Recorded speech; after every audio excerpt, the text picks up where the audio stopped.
Shawn, Yes. Tell us about the parenting tips. Oh, okay. Well, it's a new year, and with a new year, we want to start on a positive note. So, you know, as a fairly new parent, I mean, my oldest child is 4 years old, so I've acquired many things, and I know Raqiya also has a son. I acquired things, and we all have children in our lives. It's important to keep children, even if you're not a parent, a biological parent. It's important because it keeps you young, it keeps you current. Let's face it, children are our future adults. So it's important to know about them. And I say... And it takes a village. And it takes a village, you know it. So I say positive parents raise positive kids. Be a positive parent to your child. Praise your children. That's something that's very simple, but it's very important.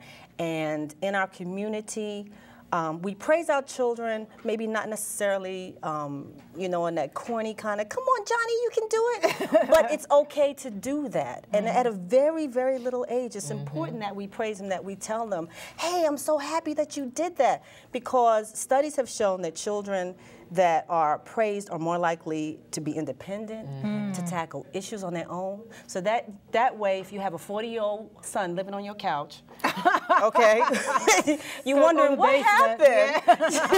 Maybe you didn't praise him enough when he was a little baby. So interesting you said that, because I kind of see that with either older parents and dealing with their adult children, and I think the praise, you know, shouldn't stop. No, it shouldn't, because with teenagers, as they go to the teenage phase, it doesn't stop, but it's sincere. Okay, obviously you don't want to praise a teenager for picking up his dinner plate. You know, you want to praise them for more appropriate things, but it's better to give praise than to give money.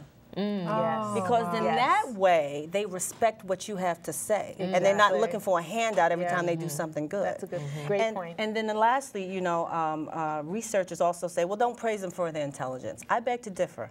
And they say because it can become counterproductive, because they don't want to do, they're afraid to fail, so they're afraid to try something that they'll fail at. But I think in the African American community in particular, you should. Because remember, society, particularly for African American boys, you know, it's not cool to be smart.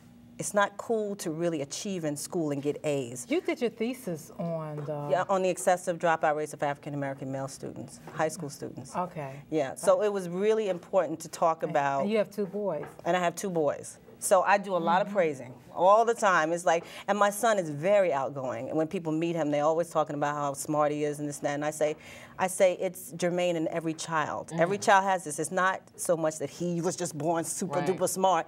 It's that I put in the time. And it's important that parents kind of give that time to their children, because you have no idea how much influence you have as a parent.